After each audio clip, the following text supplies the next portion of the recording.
Hi there. I have been asked several times, is there a way for Moodle to automatically give my students credit just for watching my instructional videos or other videos that I post in the Moodle course? And recently I read an article that gives a hack for how to use H5P and the interactions, one of which is a quiz that will go straight to the gradebook in order to basically, if your student watches the video to the end and answers, yes, I watched the video, or any basic question that you want to put at the very end of that video, and you set conditions so that they can't skip ahead in the video, they have to watch to the end to actually access that quiz.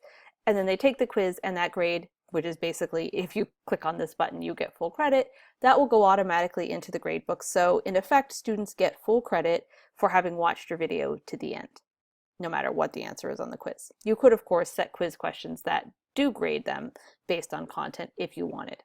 So here's the process for that. It is not a short, quick, and easy process, but I'll go through the steps here. If you have any trouble or you'd like to walk through this in a live Zoom session with me, just send me an email and I'm happy to help you with that. So the first thing you're going to need is the sharing link to the YouTube that you want your students to watch. If it's a YouTube you have made yourself as an instructional video and uploaded, then you would be looking at your own URL. The other thing to note before you navigate away from your video is at what point in the video do you want that quiz to happen? Because this video is 4 minutes and 49 seconds long, I'm probably going to put that interaction at 4:48 maybe. So it's right at the end of the video. So they have to watch all the way to the very end before they can get to that quiz. So 4:48 is the number I want from here. You might write that down somewhere if you think you might forget. And you can always click back to the tab if you need to. So now that you have the sharing link in the from the YouTube video, you're now going to come to your Moodle course, turn editing on, try again, if it doesn't go. There it goes. And in whatever section you want your video to appear, you'll add an activity or resource. For this video, I'm just going to put it at the top. And then in the activities, you scroll down to Interactive Content H5P. You click that radio button and you add. Now it takes a minute to load, so we just sort of have to wait. It doesn't have a title like most activities in Moodle because you're going to put a title on the name of the video. You can put a description if you want, but that's not necessarily necessary unless you want to say, watch this video to the end to answer the quiz to get credit or something like that. So in the H5P builder, what you have to do is find interactive video. Now, for me, that's the top item in the list, but it might not be the first item in your list. So you may have to scroll around until you find interactive video. And once you find it, you're going to click on either get or details. If you haven't ever downloaded it, you might have to say get and then follow the prompts. I have already done this, so I'm going to click on details. And that opens up to what interactive video is, and then I just say use. And it takes a little minute to load. Here is where you would put in the title. Okay, the next thing you do is add a video. Right here, you just click the plus button, and you can drop in that sharing link from the YouTube video you want.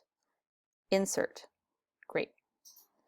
The next thing you want to do before you leave this tab, this is the upload embed video tab. Before you leave, you want to click on behavioral settings and you want to go to prevent skipping forward in video. This is very important if you want them to watch the whole video before they get to the quiz, which is sort of the whole point of this technique. So prevent skipping forward in a video. That's what you want. Okay, then you're going to come next to add interactions. You could also have clicked it. There was another button down at the bottom here. Next step appears here, or you can click the next tab, either way. So here it's loading my video, and it's showing me, it will show me this little taskbar here where I have interactions. I don't have any interactions yet. So what I'm actually just going to add is a multiple choice question. Okay, now this is when I said it's important to know the timeline of your video. where do I want it to start and where do I want it to stop. It actually is just a little easier if you put the stopping in first. So I want that to stop at, and see, I forgot. So let me look again. 4:49. Let's do 4:49. And I want it to start at 4:48. Now, and please go ahead and pause the video. I'm telling H5P, yes, pause that video so they can answer the question. If you still have content playing at 1 second before the end, you might have to change these numbers around. It helps if you can either have it as a button or a poster. A poster is a little more obvious. Basically, it's just how big is the icon in the interactive video for students to click on. So I'm going to go ahead and click on poster. Title helps you for different sorts of things. I'm just going to call the title of this quiz Video View Confirmation. You can see I've done this before. So then you can put whatever question you like here.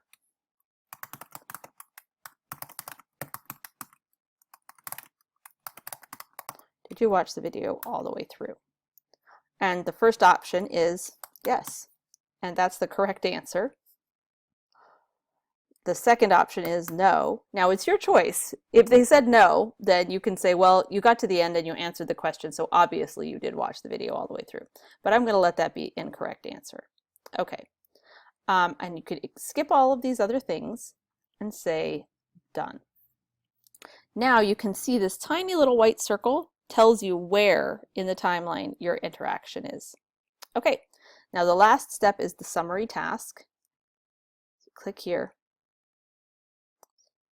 And I don't think we need any of these things. Oh, this is looking at everything else. Oh, actually, we needed to put point value. Sorry, back.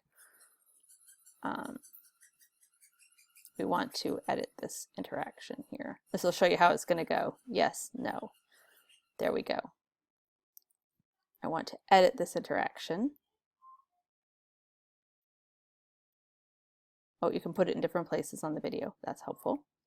And if you click on it, then you can click the little edit pencil. That's what I was looking for here. Yes, no. And here are some other behavioral settings that says, can they retry? If you want them to retry, you can, or you can turn that off. Show solution, not really a solution. You could give 1 point for the whole task. This was if you had multiple questions and they got a single point, but this is just one question. So you leave that there. We don't need to randomize the answers. Pass percentage, this is just how many points it takes for them to pass.